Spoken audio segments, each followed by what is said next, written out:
Hello and welcome to Big Tent Live Events, the live events series from the University of Oxford, part of the Humanities Cultural Programme, one of the founding stones of the future Stephen A. Schwarzman Centre for the Humanities. My name is Dr Victoria McGuinness and I'm Head of Cultural Programming and Partnerships in the Humanities at the University of Oxford. And I'm thrilled to let you know today that we are live from inside the Ashmolean Museum in Oxford. Like many places, it is closed to the public right now, and we are so grateful to the museum for enabling this to happen, and also for so many people for making sure it is incredibly safe to do so. It is quite odd, I must say, to be here during this time, because I actually used to work here for many years, and it is actually also an opportunity to celebrate as we bring a research-led and public discussion to the museum, because this was part of the founding stones for this institution over 300 years ago. Big Tent Live Event brings together students, researchers, and expert practitioners in their field to discuss humanities subjects, such as the environment, medical humanities, and history of disease, as well as celebrating storytelling, music, performance, and identity. Everyone is welcome in our Big Tent, and we welcome you as we talk about big ideas together today. This series would not be possible without all of the people both on and off screen, and we are so grateful to you all. And we are also thrilled that thousands of you have also watched this series so far already, so thank you very much and welcome back. As usual, there will be opportunities for audience questions at the end, so if you could put your questions in the YouTube chat, I'll make sure I pick them up and put them to our speakers at the end. Our speakers today are Dr Alex Lloyd, Fellow in German by special selection at St Edmund Hall in Oxford. Alex teaches German literature and language at the University of Oxford and has published extensively on German literature and film. She also holds a Torch Knowledge Exchange Fellowship, working in partnership with the White Rose Foundation in Munich, and is also director of the White Rose Project. We also welcome Tom Herring today, who is founder and artistic director of the professional vocal ensemble Sansara. In addition to this, he also has many other roles, as well as a singer, producer, and project manager on many projects. He was also a choral scholar at Merton College, where he read music and concentrated on performance, German lieder, and also heavy metal, apparently. The White Rose Project looks at voices of German resistance. In 1943, 5 students and a professor from the University of Munich were executed. They were part of the White Rose. They were a group that called on the German people to resist Hitler. Alex and Tom's collaboration uses translation, spoken word, and performance to tell this important and remarkable story. So thank you so much to Alex and Tom for joining us here today. And what a phenomenal backdrop we have here with the Ashmolean's atrium and Apollo looking at us today. So thank you for joining us. Could we begin by talking a little bit more about your collaboration? Sure, thanks. First of all, Vicky, and thanks to the whole Torch team, and it really is incredible to be here. It's very surreal, but it's wonderful, and we're very grateful for all the organisation that's gone into that. The White Rose Resistance is really a household name in Germany, but it tends not to be so well known so much in the UK. My own interest in this group really started when I was a student, thanks to a very famous film that came out. But I also kind of thought about this group a little bit during my own research into the generation that grew up under Hitler. But it was really 2 years ago that I kind of was reintroduced to the group. That was thanks to a teacher at a local school who was just finishing up a book on the White Rose and who asked me to be part of a seminar series to mark the 75th anniversary of the first trials and execution. So that was kind of how I came into it. I'm glad that you've told the story in brief. It really is an incredible and incredibly rich story. Where we come into it in this project is that the group of 5 students and a professor secretly wrote and distributed anti-fascist, anti-war pamphlets, and they did this between 1942 and 1943. These pamphlets have been translated many, many times into English, so we weren't doing anything new there. But as I read them and as I looked around and did some research, what I realised was that I certainly couldn't find a translation of these texts by students. And I couldn't find a translation that was collaborative, and the leaflet campaign itself was a collaborative process. And so it seemed like there could be something really exciting and dynamic about involving students in the translation process. So that's really how the White Rose Project started 2 years ago. And I got together a group of students and they produced a wonderful translation of these texts, which was published along with some academic articles. And it was so kind of exciting that we thought that perhaps it would be worthwhile doing this again. And so this year we have a new cohort of student translators, and they've been working on some excerpts from the letters and diaries of the White Rose members. Much of this material has never been translated or certainly never been published. Having done a publication the first year, it struck me, why do anything straightforward and easy? It struck me that it might be exciting to instead explore presenting the text in performance.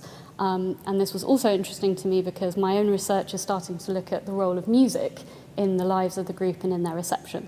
And so this was really the moment where I connected with Tom and we talked about kind of musical performance as a possibility. Yeah, and it was really great to hear from Alex and to learn a bit more about the White Rose. And I'd kind of heard of them, but I didn't know the detail of their amazing story. And I think what really struck me about Alex's idea was the opportunity for the choir to work on a project that would explore the combination of spoken and sung text in a kind of really intimate way, and also to help kind of facilitate telling this story. Sansara is a mixed voice ensemble, and we tend to focus on a cappella or unaccompanied choral music, which again kind of lent itself particularly to this project, which is really about voices and yeah, just telling the story and how we can share it with the audiences. This early stage of the collaboration was really an exciting phase, and there was this kind of blank canvas in front of us, and it was great to start sharing ideas together. And I think there was really, the moment I realized that it was going to be a very kind of moving sequence was when I started looking at some of the private letters and particularly kind of diary entries from the prisons that the members ended up in. And that if we could combine this with a sequence of choral pieces, then that would be a really moving and dramatic performance. Yeah, and so what we did initially was to kind of devise a program with the idea of actually performing it. And so we had a performance on the 22nd of February this year in the University Church of St Mary the Virgin here in the centre of Oxford, which was an incredible venue. And that was the 77th anniversary of the execution of 3 of the members. So that was a really important moment. I think this is the perfect time for us to go to a clip of that performance. Leid uns nicht deine rechte Hand und segne unsere Stadt und Land. Gib uns allzeit dein heiliges Wort, behüt vor Teufels List und Mord. Verleih dein selbiges stille allein, auf dass wir ewig bei dir sein.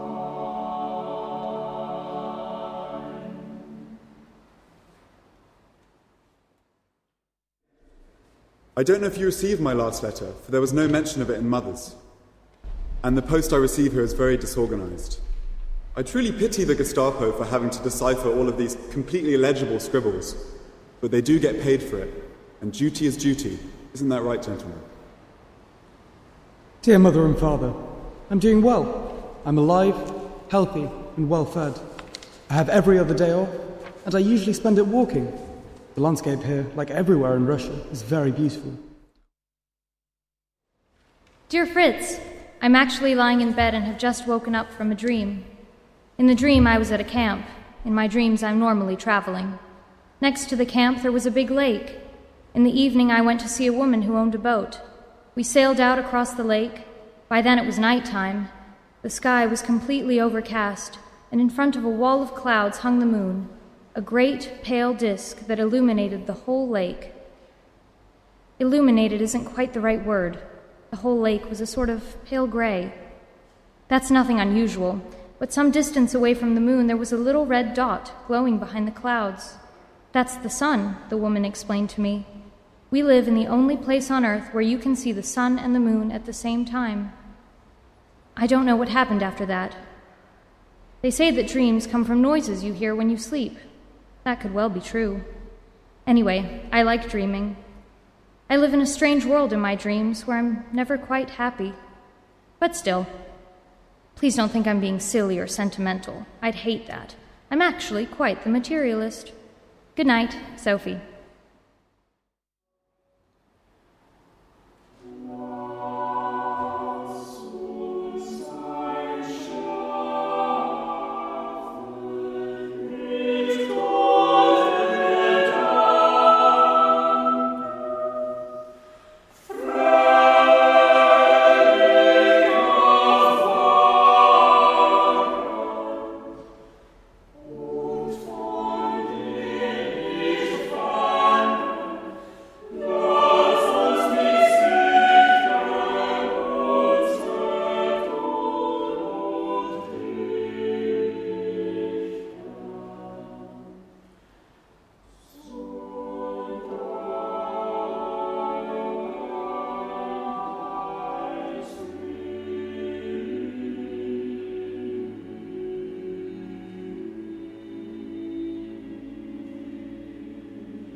I'm sure you'll all agree that was beautiful and moving.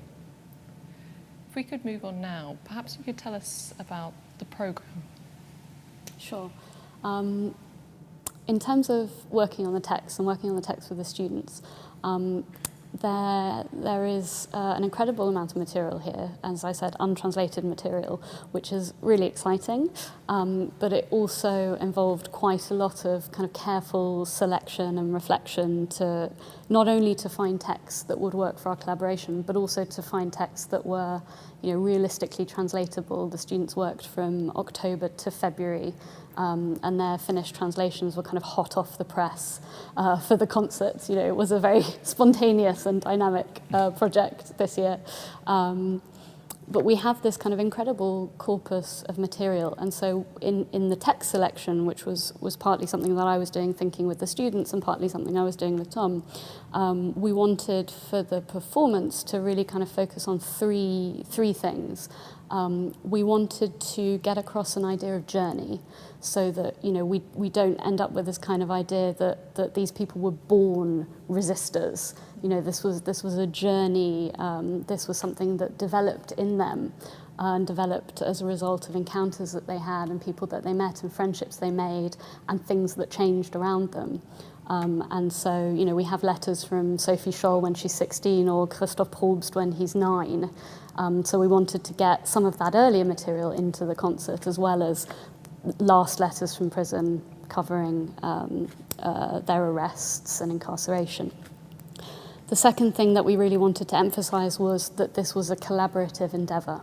There has been and there is sometimes a tendency to focus on one or two individuals in this kind of core group of 6, and we wanted to try and give voice to everyone in as much as that was realistic and possible.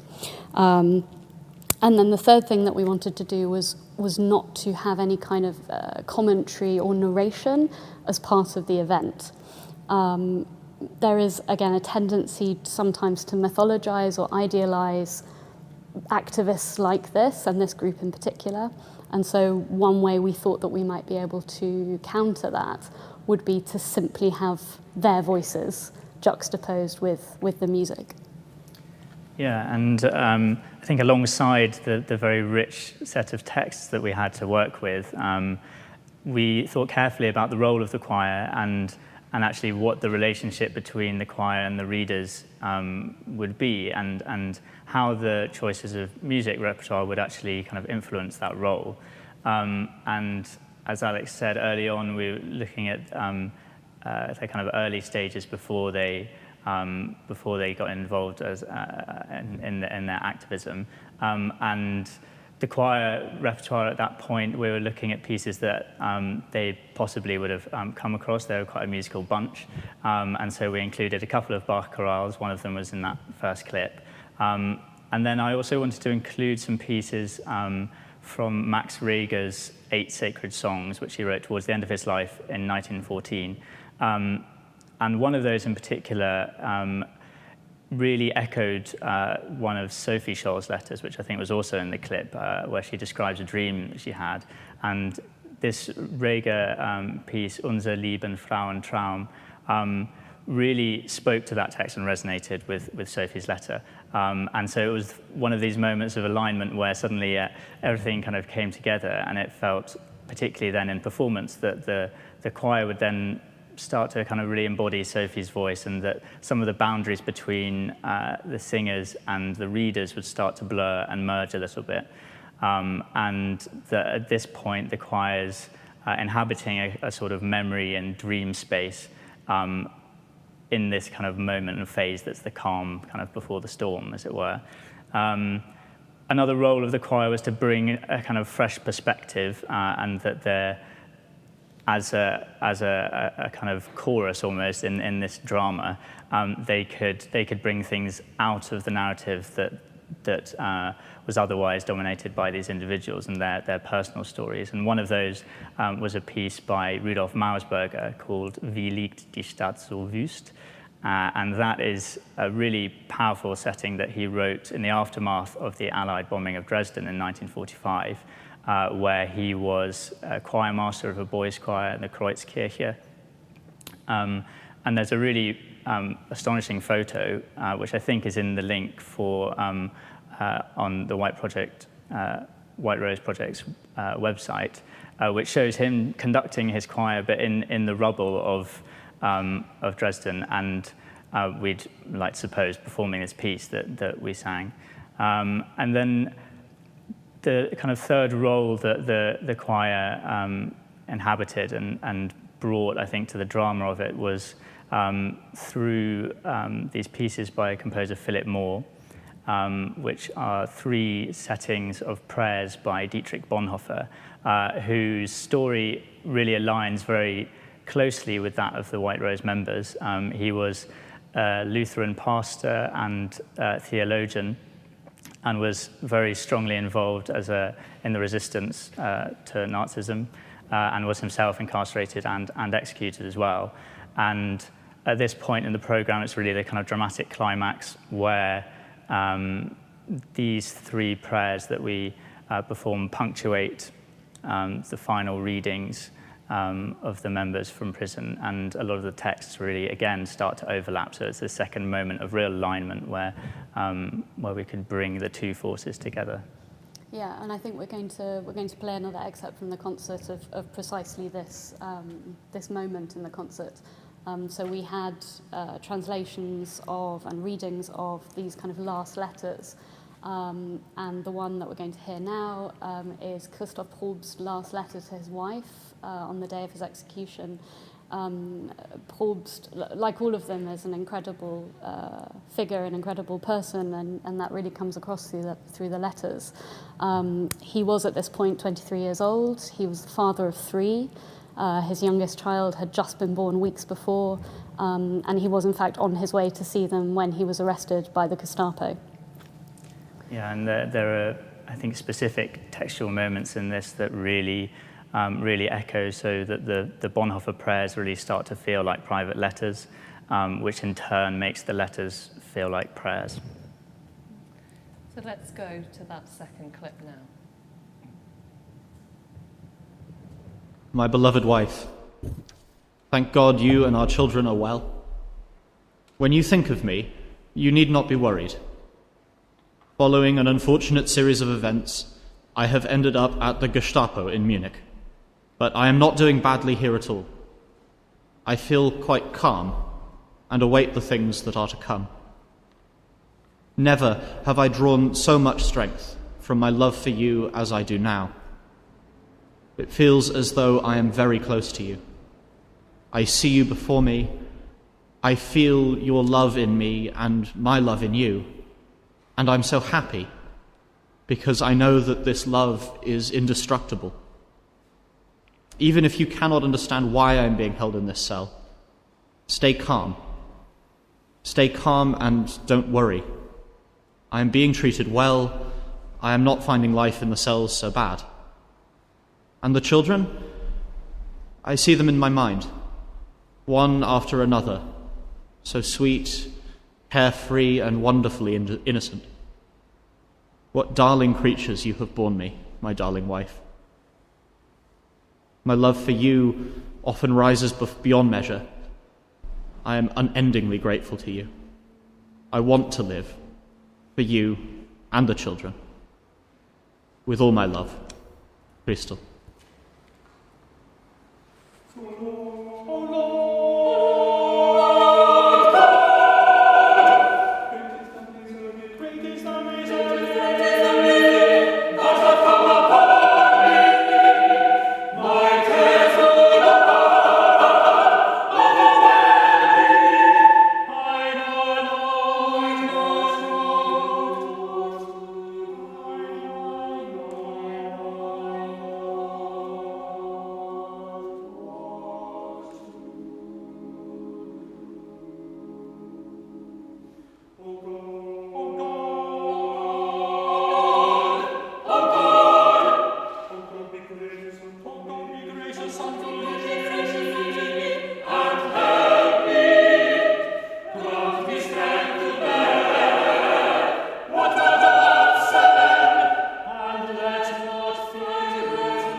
Another beautiful clip there. Thank you so much for sharing these. It really is wonderful to see this. We should say that the full video is available on the Torch website and also on the White Rose Project website, so please do have a look at the full performance there.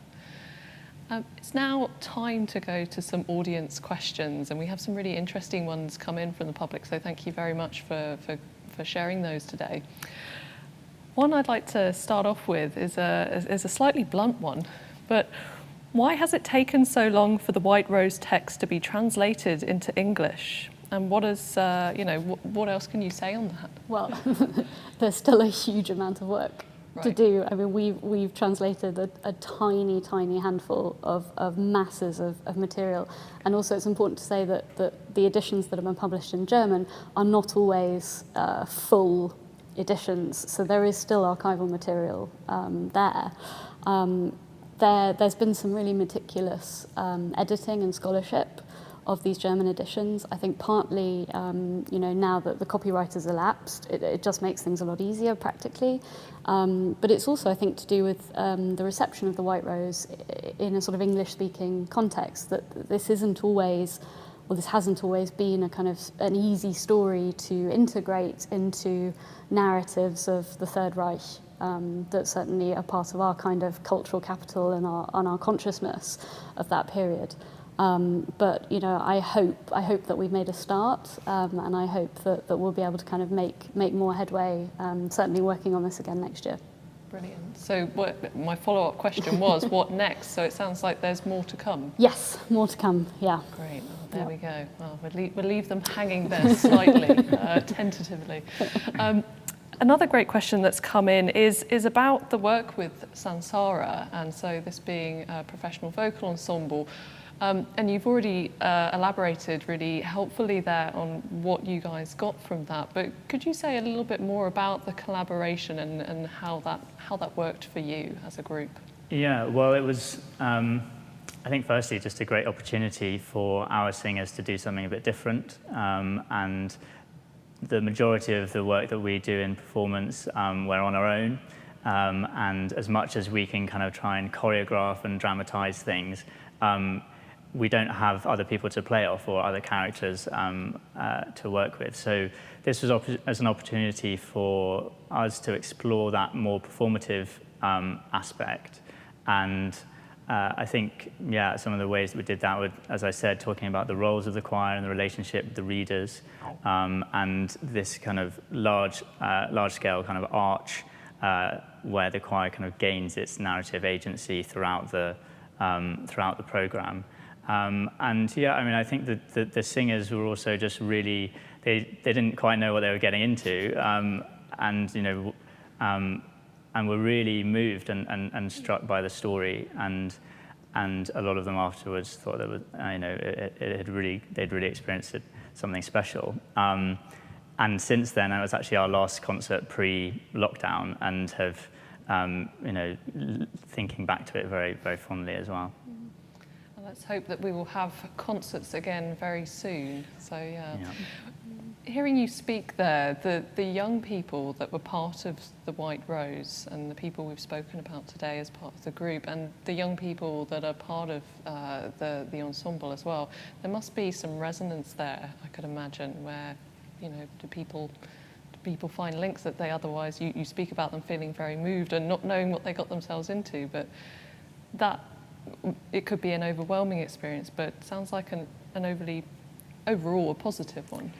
Yeah, definitely, and I think it's something that helped it feel collaborative, and for the readers to meet the singers and for us to actually work on it together. I think that process, and then beyond that, just knowing that a lot of the members themselves are actually the same age, if not a bit younger than our singers and the students, really brought it all home very strongly. Yeah, and a kind of another aspect of that was that some of the readers were also the translators from the project. And so there was this, I think, one of the things that we've certainly felt all the way through is that this wasn't This wasn't us devising a program, doing a concert, and then saying, you know, great, well done us, we've created something and we don't need to sort of think about it again. You know, this is a kind of ongoing collaboration, and this is, you know, a program that can shift as we, you know, as we work on text and as Tom and Sansara think about music. And so I think one of the things that could be really exciting to do could be, you know, to talk with the translators, you know, have singers and translators and performers all talking together, because the translators brought to the readings something really special. You know, nobody reads more closely than a translator. And they really knew these texts. They had done an incredible amount of kind of really sensitive work on them and a lot of research to do justice to them. So that was also, from my perspective, a great part of what we were able to do. It sounds like it links exactly with how you opened this talk, where you talked about, you know, the typical way that the research project could have been approached was actually what you've done here is truly co-create. So therefore you can't actually almost predict what the end point is because of all the partners involved, which is scary. How is that as a researcher releasing? Absolutely terrifying. It's really but exciting. You've signed up for more. It's really exciting. Yeah, I have, I know. No, it's great. I mean, I have to say one of the high points of my career so far has been this project and working with these students and being able to not only translate and supervise, you know, I wasn't teaching them, I was supervising their work and they made the decisions. But to be able to then hear that work alongside these incredibly performed pieces of music was, yeah, I mean, scary but exciting. Scary but exciting, that's true. It's different to writing a monograph, I would imagine. Yeah.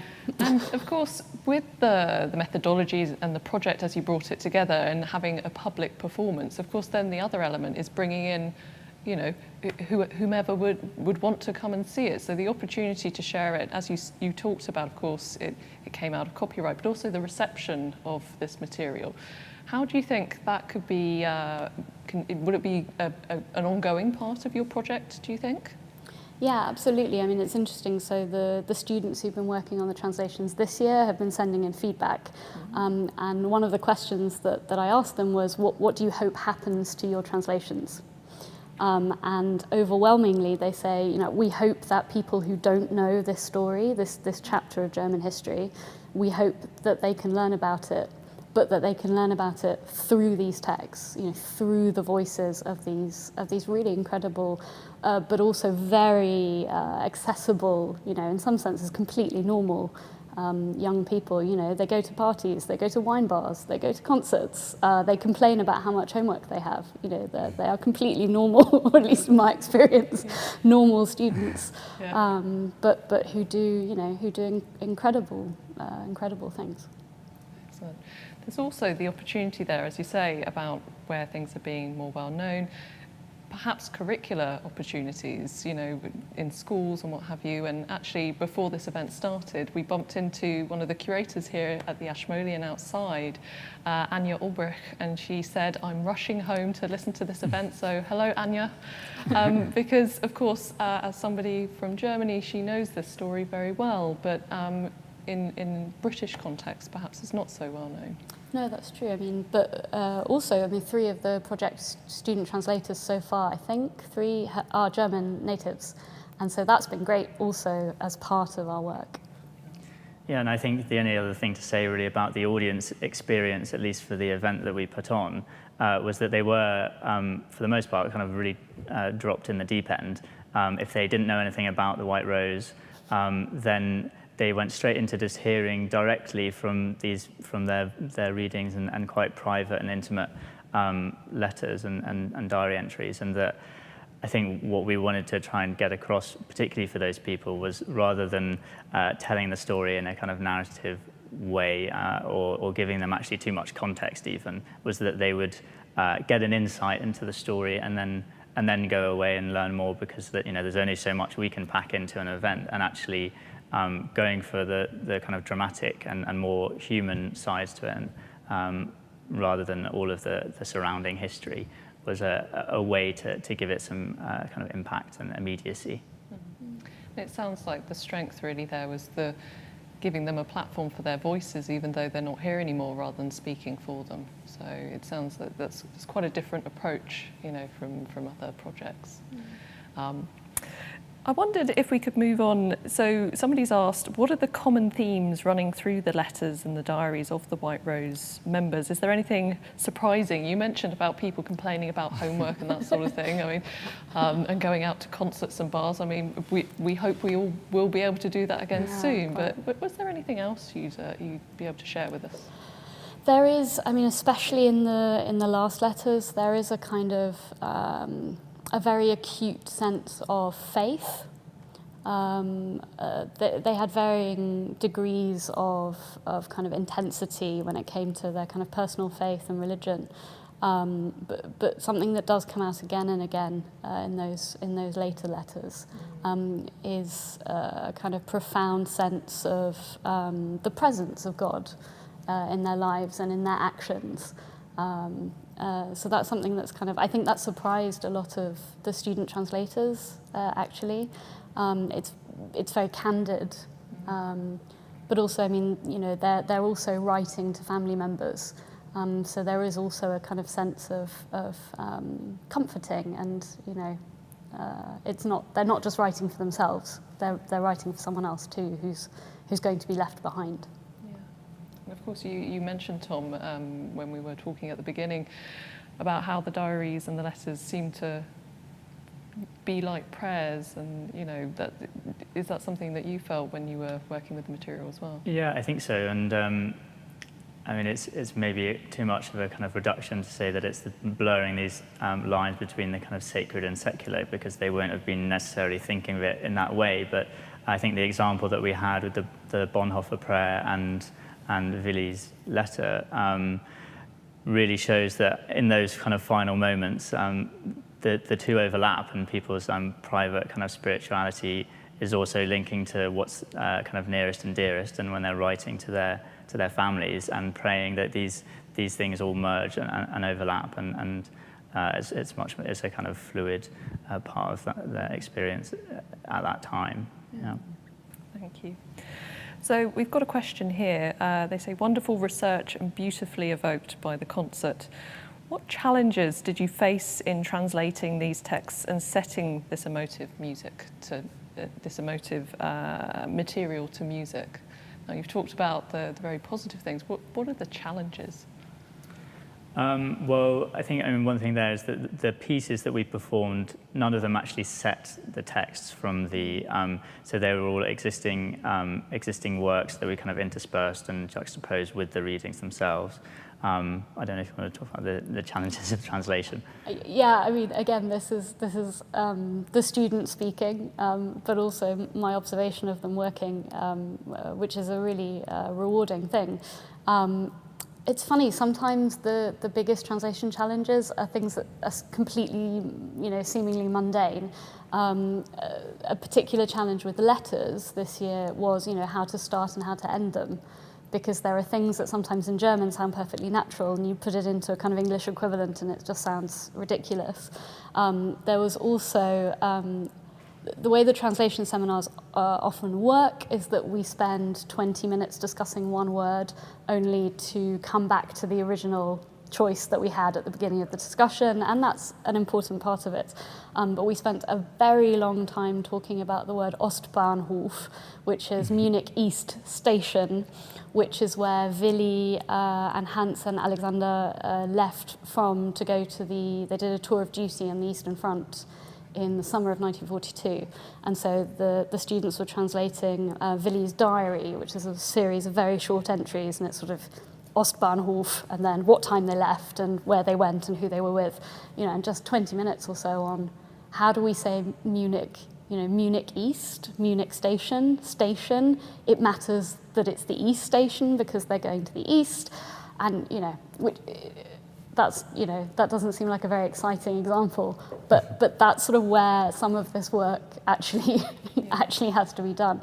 And then there are much kind of bigger ethical questions about, you know, translating individuals' private correspondence, and how to do that responsibly and ethically, and how to create also as authentic a voice as possible, allowing for the fact that we are shifting it. Yeah. That very nicely leads on to something I wanted to pick up on, actually, because one of the questions we've had is about abridging, of course, you know, that sort of thing. And you've touched on it there already. Of course, you're translating what are often quite private things. Is there anything that you think, actually, that's too private, we won't share that in a public context? Has it come to that yet, or? No, but only really by virtue of the fact that we're translating published sources. Right. So there's, as it were, somebody's already taken the decision of what to publish and what not to publish. So not really, but I think certainly if at some point in the future we end up doing more archival work with the project, which I think would be exciting, there absolutely we would need to think very carefully about how that would work. Because, you know, part of what's exciting about this project and moving is these are real people, and these are real people whose family members are to an extent still with us, and who need some kind of agency in this also. Yeah. Definitely. I think there was an interesting moment in some of the readings where they've almost, it's not that they've been censored, almost self-censored, because they knew that they were getting read, and that you know, certainly kind of some of the more romantic letters, you can kind of read between the lines, and I think that's also intriguing for the audience and for the listener, that there is this space to kind of imagine some of those private things as well. Yeah. I think there's also the element that makes this even more important, the fact that they are personal, you know, they're the voices of these individuals, so it is the strength of it too. You've naturally led on to another question, which is always the way, which is somebody has asked, are any of the family members or descendants or relatives of those individuals involved in the project, or could they be in the future, do you think? So this year, the White Rose Project has partnered, thanks to Torch, with the White Rose Foundation, the Stiftung in Munich. And I was very lucky to go for a visit in November. And very generously, Markus Schmorell, the nephew of Alexander Schmorell, and also Wolfgang Huber, the son of Professor Kurt Huber, very generously gave of their time and their hospitality, and so I was able to talk with them about, you know, really about what their views of what we were doing are, because you know, they have to, in a sense, carry this torch, and so it was very important for me that they should also have some kind of say, you know, at some level in this. And so that was an incredibly moving experience, I have to say. I hope that they'll be able to be involved in some way in the future. Stunning. That's brilliant to see that you've made that connection, and that the foundation is there in order to help you do that. We have another question, and it's about the essay competition. So apparently there was an essay competition run this year, Katie says, for secondary age pupils, in which they were asked to reflect upon what we can learn from the White Rose group. What ideas came out of this? Perhaps you could share some. These were incredible. So this was the very first time that we'd run a competition like this. We partnered with the Oxford German Network, which runs an annual national competition, the Oxford German Olympiad. And we had around 60 entries from, I think, 45 schools across the UK. Overwhelmingly, the responses made parallels with contemporary times, particularly with regard to the climate crisis. So there were some kind of parallels being drawn between Sophie Scholl and Greta Thunberg. But there was this kind of really encouraging, I should say, sense that change is possible in the world, and that the White Rose is an inspiring example of using kind of passive resistance and peaceful means to make change. Brilliant. Thank you so much. And I must say, this is not a question, it's a comment from Alexander Huber. It says, funny to hear about the Ostbahnhof. It's about a mile away from where I grew up in Munich. So thanks Alexander, for tuning in. That is sadly all we have time for in terms of questions. Thank you so much. And sorry if I haven't been able to get to your questions today.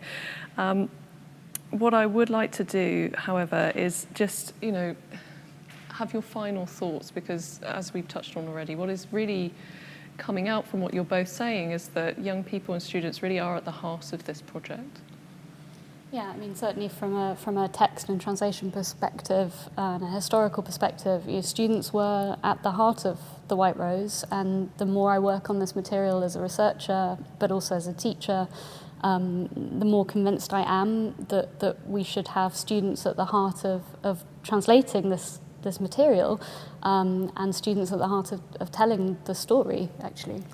Yeah, and I think that also came into the programming, and we wanted to include a piece by a young composer, and Piers Connor Kennedy is a bass in the choir, and he's also a brilliant composer and studying actually here at the moment for a DPhil in composition.